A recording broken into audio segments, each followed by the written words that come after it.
Presse du 18 février dernier, envoyé également à tous les salariés et toutes les salariées, vous félicitiez des bons résultats du groupe qui a enregistré des bénéfices nets de 1,9 milliard d'euros, soit le double de l'année précédente. Pour la première fois, une marge à deux chiffres, 10,6%, a été réalisée. Nous nous en félicitons également. Dans le même temps, le groupe a bénéficié d'un crédit impôt recherche de 22,3 millions d'euros, d'un crédit d'impôt compétitivité emploi de 30,5 millions d'euros. Du côté de la Bourse de Paris, le titre Capgemini a enregistré la 5e meilleure performance de l'année 2015 avec 44% d'augmentation. L'activité redémarre, surtout aux USA et en Inde, où les effectifs sont passés en un an de 56 000 à 86 000 salariés. La CGT tient à souligner que ces bons résultats sont dus au seul travail de l'ensemble des salariés du groupe.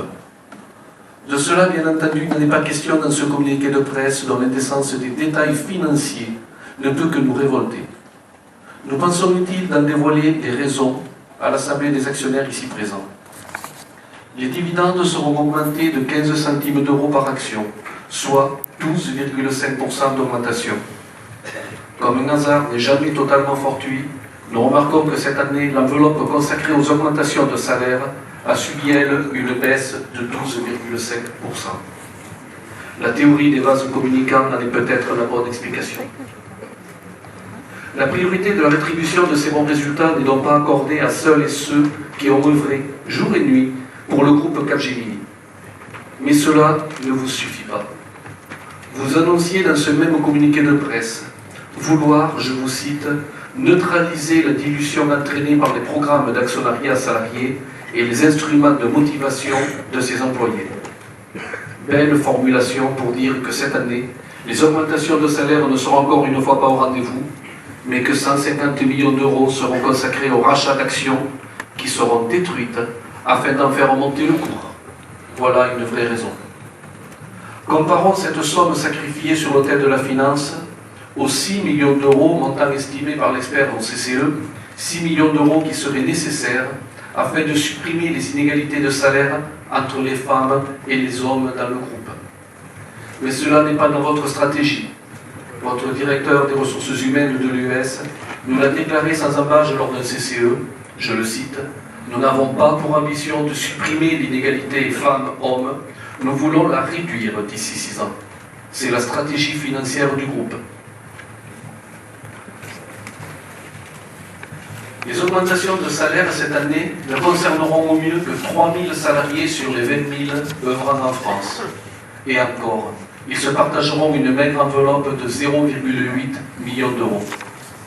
Nous avons estimé cette gratification exceptionnelle à 2 pizzas et un café par mois. Cette année, selon la société du groupe, l'augmentation moyenne des salaires évolue entre 0,8 et 1,5%.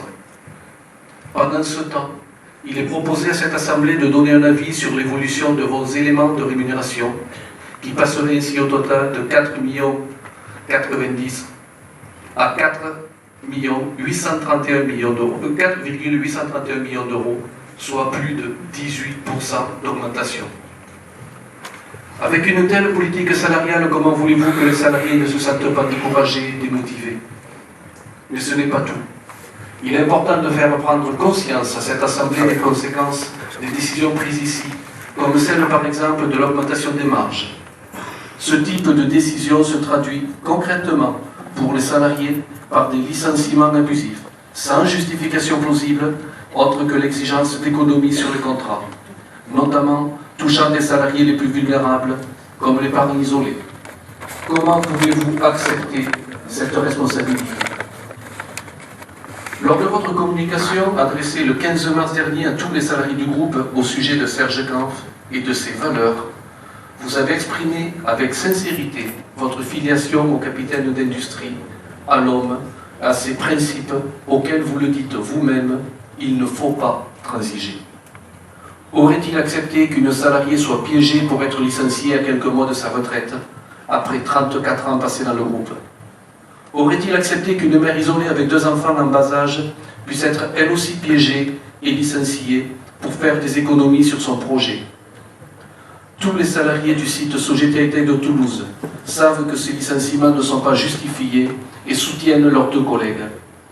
La direction de Sogeti High Tech elle-même sait que ces licenciements sont abusifs, injustes et ne respectent pas les valeurs du groupe. Mais elle ne veut pas se déjuger car d'autres licenciements identiques sont programmés. Si, comme vous le dites, vous vous inscrivez dans la continuité d'une direction de groupe en phase avec les valeurs de ce groupe, intervenez auprès de la direction de Sogeti High Tech au sujet de ces deux collègues. Venez à la rencontre de vos salariés sur le site de Toulouse, rencontrer leurs élus. Monsieur, je vais vous demander de venir à la conclusion. J'y arrive. Pas de question. Si nous avons des questions. Vous écoutez longuement, mais j'y arrive. Continue, Claude. Oui, c'est bien. Ouais. Enfin, que diriez-vous si chaque année nous demandions à tous les salariés de vous noter? Système mis en place dans notre groupe pour récompenser les plus vaillants d'entre nous, système qui, pour la CGT, est infantilisant, injuste, insultant. Pour terminer, pour nous résumer les excellents résultats économiques dont vous vous êtes félicités, donnez toute l'attitude, tout le confort pour récompenser les salariés du groupe qui en ont été, et qui en sont les principaux acteurs. Cela sans pour autant léser l'actionnariat. C'eût été en accord avec le slogan People Matter, c'eût été une décence élémentaire. À celle-ci, le choix fut préféré de l'ensemble des décisions que l'on sait, qui, dans un pareil contexte, confinent à l'obscénité. Nous demandons à l'Assemblée générale ici présente d'émettre un avis négatif sur la proposition d'évolution de votre augmentation en la bornant à l'équivalent de celle des salariés, M. Herbelin. L'arrêt définitif des deux procédures de licenciement abusif sur le site de Sogeti High Tech de Toulouse, toujours en cours malgré nos protestations et celles des salariés que nous représentons. Enfin, de mandater la direction du groupe Capgemini afin de rouvrir la négociation annuelle obligatoire et d'octroyer une augmentation de 1 000 € par salarié pour cette année de résultats exceptionnels. De consacrer les 6 millions d'euros nécessaires à la suppression de l'inégalité salariale entre les femmes et les hommes de ce groupe. Je vous remercie.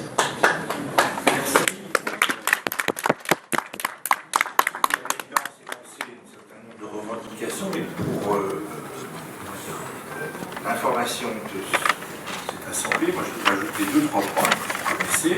Le premier point qui est peut-être le plus important, c'est que conformément à la loi, nous avons ouvert une négociation qui est la négociation annuelle obligatoire sur les salaires, que certes, nous sommes arrivés, contrairement à ce que vous pouvez entendre, à un accord signé par des syndicats majoritaires auxquels la CGT n'est pas partie. Et donc, non seulement le groupe a effectué cette obligation, mais qu'il s'était fait avec succès, puisque je le répète, plusieurs syndicats représentant une majorité des salariés français ont signé un accord sur la négociation annuelle des salaires. Je pense qu'il était important que l'Assemblée le sache. Je corrige en disant que, selon mes informations, les augmentations individuelles auront un effet sur 40% des salariés, ce qui est un pourcentage plus élevé que celui que vous indiquiez, et que l'enveloppe des augmentations de l'année est supérieure de 15% et non pas inférieure de 12% par rapport à l'année précédente.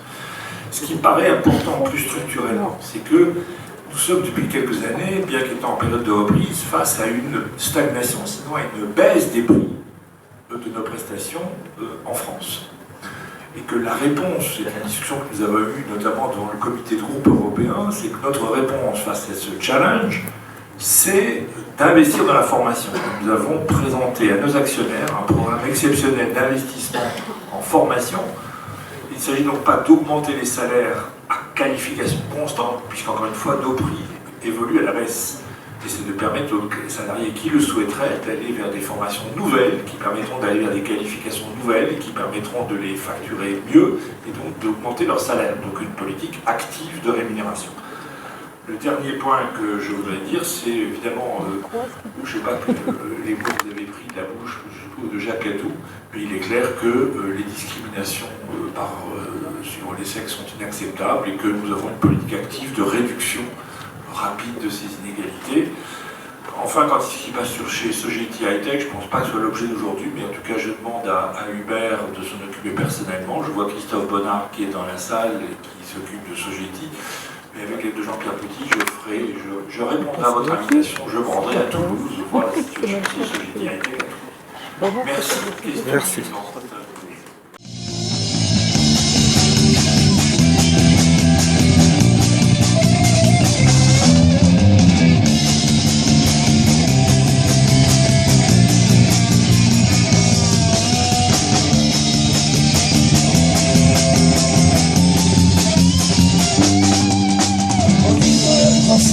Et ces maudits prophètes maudits, maudits, maudits, maudits, maudits, maudits.